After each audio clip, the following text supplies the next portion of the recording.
छोरिया चली गांव में हुआ पहला नॉमिनेशन। अब इविक्शन की बारी होगी क्योंकि जो टास्क जीती थी अंजुम फकी विनर बनी थी, उन्होंने सिर पर गोबर उड़ेला है। भाई इंटरेस्ट तो पहले से आ रहा था लेकिन अब एक्साइटमेंट बढ़ गई क्योंकि जी टीवी का ये रणविजय सिंह का नया रियलिटी शो छोरिया चली गांव चर्चा में खूब हो रहा है, सोशल मीडिया पर खूब छाया हुआ है। शो में टीवी की मशहूर हसीनाएं अपनी ग्लैमरस दुनिया को छोड़कर अब गांव की आम जिंदगी जी रही, जहां पर दूध निकाल रही है भैंस का और गोबर पाथ रही हैं। तो उसमें अब पहला नॉमिनेशन हो चुका है। काफी इंटरेस्टिंग रहा है। शो की कंटेस्टेंट अंजुम फकी ने दूसरी कंटेस्टेंट के सिर पर गोबर उड़ेल कर उसे नॉमिनेट किया। चलिए आपको बताता हूं कि कौन नॉमिनेट हुआ है, पहला नॉमिनेशन कैसे हुआ, वो और भी ज्यादा इंटरेस्टिंग है और छोरिया चली गांव में चल क्या क्या रहा है।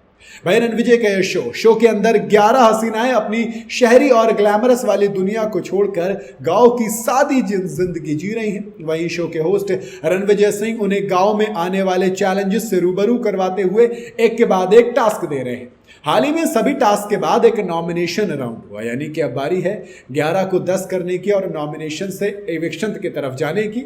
इसके लिए यहां पर नॉमिनेशन में करना यह था कि कंटेस्टेंट को एक दूसरे कंटेस्टेंट के ऊपर सिर पर गोबर उड़ेलकर उसे नॉमिनेट करना था। वहीं शो की कंटेस्टेंट टीवी की मशहूर एक्ट्रेस अंजुम फकी टास्क जीतने में विनर रही। वो उस टास्क को जीती तो उन्हें एक मेंबर को नॉमिनेट करना था।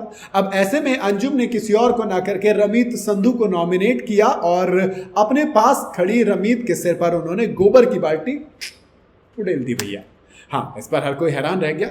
वहीं रमीत हैरानी से अपना सिर पकड़कर जमीन पर बैठ गई कि चल क्या रहा है। मतलब अभी तो शुरुआत हुई है ना, अभी तो एपिसोड ही कितने आए हैं और अभी से आप नॉमिनेट कर रहे हैं।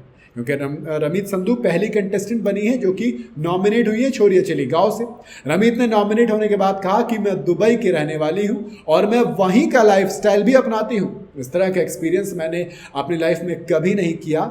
मैंने सोचा भी नहीं था कि मेरे सिर पर कोई गोबर उड़ेलेगा, लेकिन तरीका यही है नॉमिनेशन का, तो क्या करें। हालांकि उन्होंने ये भी कहा कि मैंने तभी सोच लिया था कि हाँ अब मैं इस शो में नहीं रहूंगी, लेकिन बाद में मैंने खुद को मोटिवेट किया क्योंकि इस शो का थीम ही ये है। तो हम सभी को गांव के रंगों में पूरी तरीके से रंगना पड़ेगा, गोबर में उलटना भी पड़ेगा और गोबर उड़ेला भी जाएगा। हम पर टास्क भी करने पड़ेंगे, रातें भी गुजारनी पड़ेंगी। देखो शो में हुए इस नॉमिनेशन से साफ साफ पता चल रहा है कि शो आगे अब ना चैलेंजिंग और भी ज्यादा होने वाला। आप कहीं पे रहे हो, दुबई या फिर लंदन, कोई फर्क नहीं पड़ता।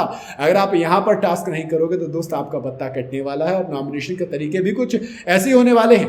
इसके साथ ही जो भी चैलेंजेस कंटेस्टेंट की लाइफ में आने वाले हैं वो अनफिल्टर्ड होने वाले हैं। उन्हें इन चैलेंजेस का सामना करने के बाद ही शो में आगे बढ़ना होगा। वहीं से यह भी पता चलता है कि किसी शहरी के लिए गाँव की जिंदगी काफ़ी ज़्यादा चैलेंजिंग होती है। पूछिए आप रमीत संधू से, कभी सोचा नहीं था गोबर में हाथ देंगी लेकिन सिर पर गोबर झेलना पड़ रहा है। खैर आपको क्या लगता है, क्या एलिमिनेट हो जाएंगी या फिर बच पाएंगी? बताइए जरूर कमेंट के अंदर। वीडियो अगर आपको पसंद आई हो तो इसे लाइक और शेयर जरूर करें और जाते जाते चैनल को फॉलो और सब्सक्राइब जरूर करते जाइएगा।